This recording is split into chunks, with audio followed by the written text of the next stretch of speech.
ભાઈ પહેલાં તો મેં 2 વર્ષ પહેલાં રાજીનામું દીધું છે. હું સત્તાવાર રીતે નથી, તો તમને ખ્યાલ છે ને, એટલે તો જાહેરમાં પણ ખબર છે ને, હજી પણ બોલું છું કે 2 વર્ષથી મેં સંપૂર્ણ રાજકારણ છોડી દીધું છે અને સનાતન ધર્મનો ગુજરાતનો પ્રમુખ છું.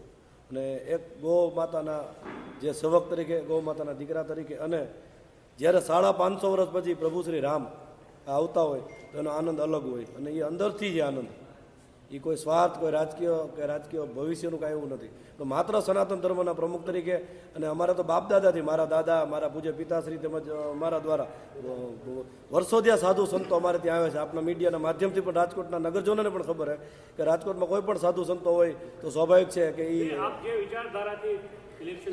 તો પણ થોડુંક વિસ્તૃત માહિતી તમને હું દઉં છું. તારીખ 17ના બપોર 2 વાગ્યાથી આપણું ભવ્યથી ભવ્ય એક શોભાયાત્રા, પ્રભુ શ્રી રામની એક ભવ્ય શોભાયાત્રા, એમાં લગભગ 1000 ઉપર સાધુ સંતો છે અને 1500થી 2000 ફોર વ્હીલર. એનું લિસ્ટ હવે બનશે કારણ કે હજી 15 દિવસની વાર છે. અને 2000, 2500 કે જે કાંઈ બાઇક થાય એ બાઇકની યાત્રાઓ છે. અને ગુજરાતના નામાંકિત લગભગ બધા કલાકારો પણ આમાં જોડાય છે. અને ત્યારબાદ રાતે યાત્રા પૂર્ણ થયા બાદ ભોજન સમારંભ છે, અહીંનો પ્રસાદી વ્યવસ્થા રાખેલ છે. પછી 18 તારીખે રોજ રાત્રિ પ્રોગ્રામમાં એક ભવ્યાથી ભવ્ય આરતી, કમલેશભાઈ ત્રિવેદી દ્વારા ભવ્યાથી ભવ્ય આરતી, એનું રોજ સાંજે ટેલિકાસ્ટ થશે. ત્યારબાદ 10થી 12 હજાર માણસોની અત્યારથી અમારી પ્રસાદીની વ્યવસ્થા રોજ માટે છે. પછી 18 તારીખ, 19, 20, 21 રોજ રાતે સાંસ્કૃતિક કાર્યક્રમો, તેમજ 21 તારીખે રાતે 12 વાગે ગ્રાઉન્ડની ફરતી રાઉન્ડમાં બધાય ભવ્ય આતશબાજી, જે ફટાકડાથી 12 વાગે આયોજન કરવામાં આવે છે. ગ્રાઉન્ડની ફરતી કોર જે ભવ્ય આતશબાજીનું એક આયોજન પણ કરવામાં આવે છે, એનો ઉલ્લેખ આમાં નથી, પણ એ એક આયોજન પાછું અમે કરેલ છે કે ગ્રાઉન્ડની ફરતી કોર ભવ્ય આતશબાજી થાય 12 વાગે રાતના 12ના ટકોર 21 તારીખે. કારણ કે સ્વાભાવિક છે 22 તારીખે રામલલા 12 વાગે બપોરે ત્યાં બિરાજમાન થાય છે, તો એના આગલે દી રાતે 12 વાગે અમે આયોજન करवाना चाहिए. जिस समय देश स्वतंत्र हुआ, तत्कालीन प्रधानमंत्री ने राष्ट्र के विरोध में संविधान में एक धारा लेकर के आए, एक नियम लेकर के आए, कानून लेकर के आए. आप सब लोग जानते हैं, पत्रकार बंधु हैं, जिसे आप धारा 30 का ध्यान देंगे, जिसे धारा 30 कहते हैं. धारा 30 का पहला वाक्य है, कुरान और बाइबिल पढ़ करके व्यक्ति IAS की परीक्षा दे सकता है, लेकिन आप गीता रामायण पढ़ाएंगे तो आपकी मान्यता रद्द कर दी जाएगी.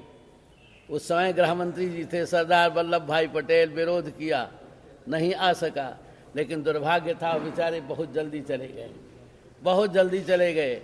ये धारा 30 आया.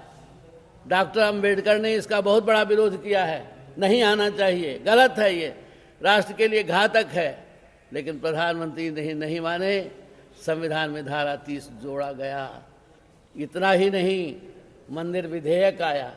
मंदिर विधेयक क्या है?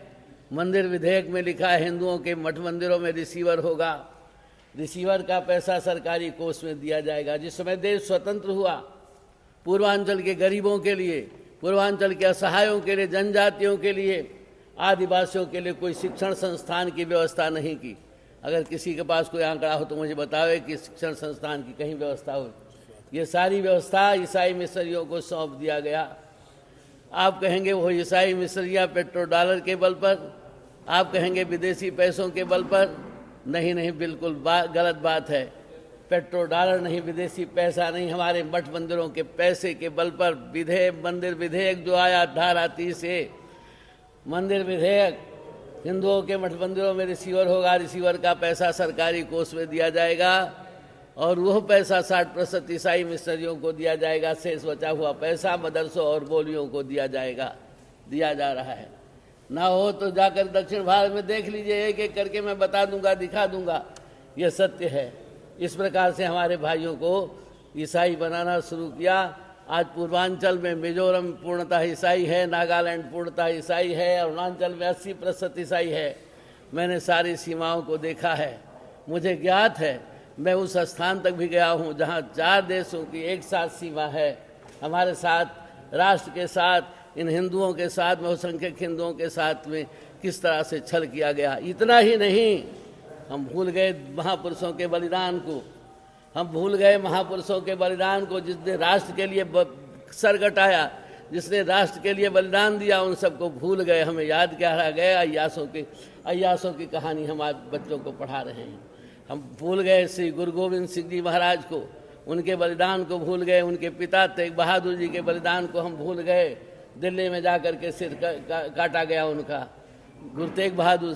गुरु तेग बहादुर जी के बच्चे, जय सिया राम, गुरु गोविंद सिंह जी महाराज के बच्चों के कुर्बानी को, बच्चों के बलिदान को, जो जिंदे दीवार में चुन दिए गए, उनके बलिदान को हम भूल गए। महाराणा प्रताप के बलिदान को भूल गए। हम शिवाजी के बलिदान को भूल गए, महापुरुषों के बलिदान को, सरदार भगत सिंह के बलिदान को भूल गए, सुभाष चंद्र को भूल गए।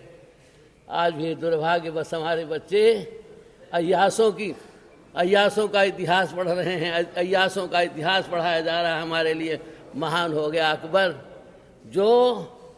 जो अकबर हिंदुओं के बहु बेटियों को लेकर के मीना बाजार लगाता था, आज वो हमारे लिए आदर्श हो गया।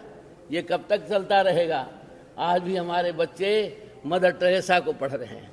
मदर टेरेसा को राष्ट्रीय सम्मान के साथ में विभूषित किया गया। सब महापुरुष हमारे भूल गए। यह स्थिति, यह परिस्थिति, राष्ट्र के साथ ऐसा खिलवाड़ किया गया।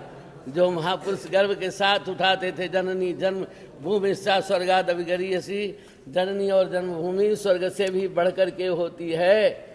स्वामी राम बड़े गर्व के साथ हाथ उठाते थे, मैं भारत हूँ, मेरा सिर इस देश के उत्तर का भाग है, मेरा पैर देश के दक्षिण का भाग है, मेरी दोनों भुजाएं पूर्व पश्चिम के भाग के रूप में। दुर्भाग्य था, ऐसे देश का बंटवारा हुआ और हमें ये मिला। ये कब तक चलता रहेगा? दूसरी बात, कितना बड़ा भेदभाव है। एक तरफ संविधान है और एक तरफ शरीयत है। एक तरफ संविधान है, एक तरफ शरीयत है। 1976 में इंदिरा गांधी ने हमको सेकुलर घोषित कर दिया।